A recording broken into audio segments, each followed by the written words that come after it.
أهلا بيكم وأحداث الحلقة السادسة من المسلسل الكوميدي بالطو. الحلقة بتبدأ بعاطف موجود في بيت الشيخ مرزوق، بيقول أنا إيه اللي جابني هنا، إيه اللي ربطني بالشكل دوت. الشيخ مرزوق بيقول له أنت إيه يا دكتور اللي عمل فيك كده، إيه اللي ربطك بالشكل ده؟ قال له أنا معرفش، أنا اتفاجئت لقيت نفسي هنا. قال له أكيد عملت حاجة غلط أو قلت حاجة غلط علشان كده حد بيعاقبك. قال له والله أنا ما عملتش حاجة، ده أنا لسه ما بقاليش كام يوم في البلد. قال له طب واللي قلته في الندوة التثقيفية؟ قال له انا ما قلتش اي حاجة، انا اللي طلب مني ان انا اقول كلمة ما كنتش محضر اي حاجة، فانت اللي جيت في بالي وما قلتش عليك حاجة غلط. قال له ازاي تحب اسمع لك واقول لك كل اللي انت قلته بالحرف؟ قال له والله انا ما كان قصدي حاجة. بعد كده ندى على اللي شغال عنده، قال له فك الدكتور عاطف. بعد كده الدكتور عاطف قال له خلاص اول واخر مرة. الشيخ مرزوق بيقول له انا عايزك ما تجيبش سيرتي لا بالحلو ولا بالوحش، وتقضي المدة بتاعتك ديت بسلام، وبعدين تاخد بعضك وتتكل على الله. قال له حاضر، اللي انت عايزه انا هعمله. قال له يعني امشي دلوقتي؟ قال له هتمشي ازاي مش لما نضيفك الاول؟ قال له لا مفيش داعي. قال له لا ازاي؟ بعد كده بيؤمر بيجيب شاي علشان الدكتور عاطف. الدكتور عاطف بيقول له خلاص متشكرين. بعد كده الدكتور عاطف بيقعد يشرب الشاي اللي الشيخ مرزوق عمله له.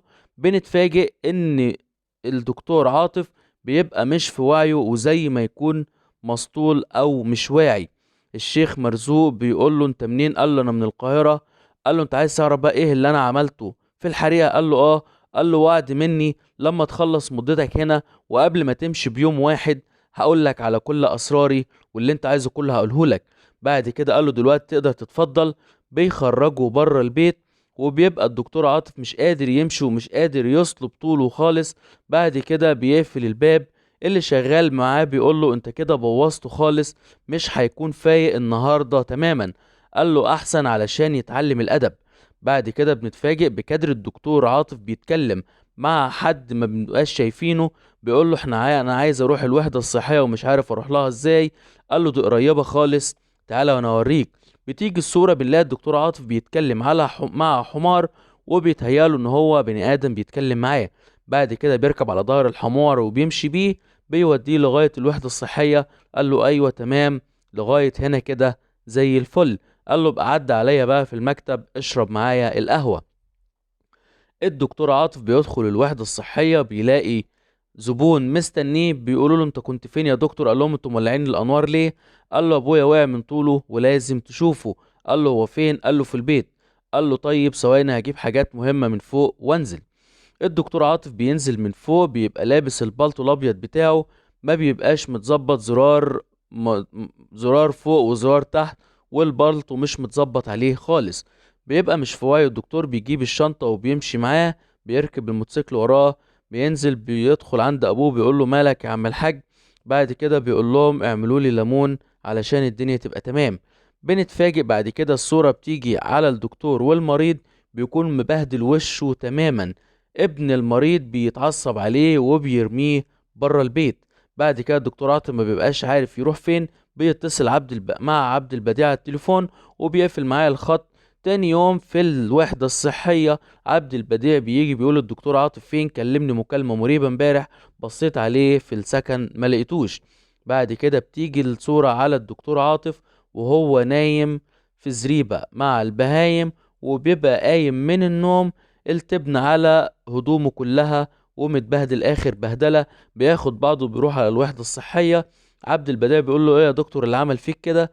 بيقعد يتكلم هو والدكتوره هاجر، بيقولوا له ازاي انت هتسكت على كده بعد لما الشيخ مرزوق خدرك وعمل فيك اللي اتعمل ده؟ قال لهم ولا اي حاجه، مش هعمل حاجه خالص. عبد البديع قال له عين العقل، انت ما تعملش اي حاجه، احنا مش عارفين الراجل دوت ممكن يعمل ايه.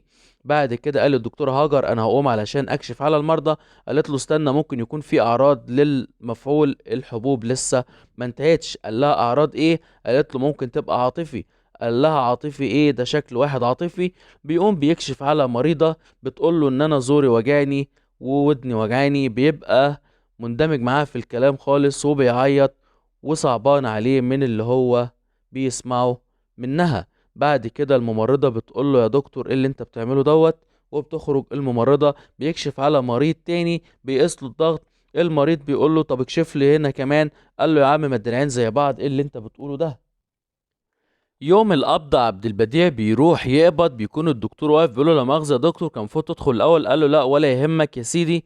بيدخل الدكتور عاطف علشان يقبض، الموظف بيحط له 200 جنيه على المكتب. قال له يا استاذ مدحت الفلوس خلصت ولا ايه، اجيلك يوم تاني؟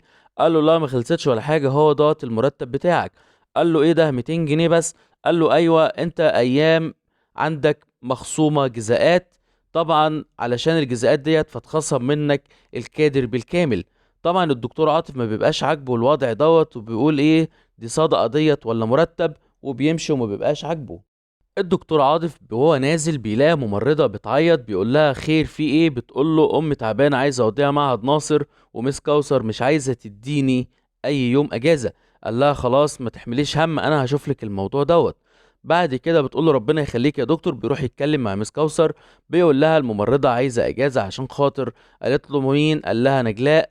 قالت له ايوه علشان خاطر امها تعبانة وعايزة توديها المستشفى. ما تاخدش من الكلام دوت، انت لسه بيضحك عليك. قال لها يا ست طب انسانيا. قالت له انت مالكش دعوه بالممرضين، كل دولت من اختصاصي انا، وبعد اذنك ما تتدخلش في شؤونهم ومالكش دعوه بيهم.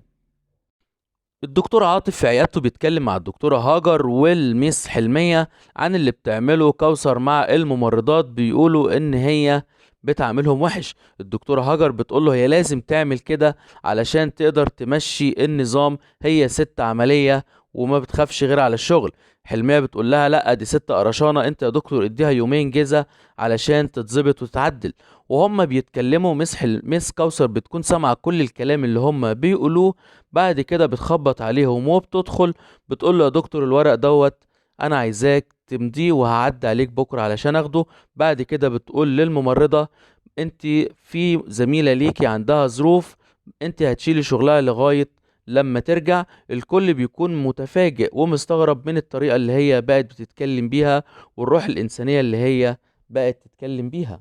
الدكتور عاطف بينزل يكشف على طفل في الطوارئ، بيسأل أمه بيقول لها ماله؟ قالت له شرب من العسل بتاع سته. قال لها طب وماله؟ طب ما هو العسل حلو. قالت له لا ده عسل كان عامله لها الشيخ مرزوق وهو أخد منه بطنه وجعته. بعد كده بيتكلم مع هاجر بيقول لها اتفضلي يا ستي ادي العسل اللي بيعمله مرزوق، طفل خد منه عمل له التهابات في معدته وتلبك معوي، اكيد العسل دوت متضاف عليه حاجه هو اللي عمل فيه كده. قال لها انت رايحه فين؟ قالت له ادويه منتهيه الصلاحيه اوديها الاداره. قال لها طب استني هغير هدومي واجي معاكي، انا عايز اتمشى في البلد. بيطلع فوق في السكن علشان يغير الهدوم بتاعته، بيتفاجئ بالشخص اللي ثبته قبل كده، بيتهجم عليه تاني وبيقول له طلع اللي معاك. بياخد كل الفلوس اللي موجودة في جيبه، ما بيسيبلوش ولا جنيه في جيبه. بعد كده بيتمشى هو والدكتورة هاجر في الطريق، وهم بيتكلموا بيقولها تشربي عصير. قالت له اه ماله ده حلاوة اول مرتب. بيتفاجئ بيفتكر ان مفيش معاه فلوس وان الفلوس كلها اتاخدت منه. بعد كده بيقولها لا خلاص شكلك مستعجلة. قالت له لا مش مستعجلة ولا حاجة عادي ممكن نشرب. بعد كده بيروح لبتاع العصير بيقول له، بيحاول يعجزه بيطلب انواع مش موجودة عنده، لكن بيتفاجئ ان كل الانواع موجودة معاه.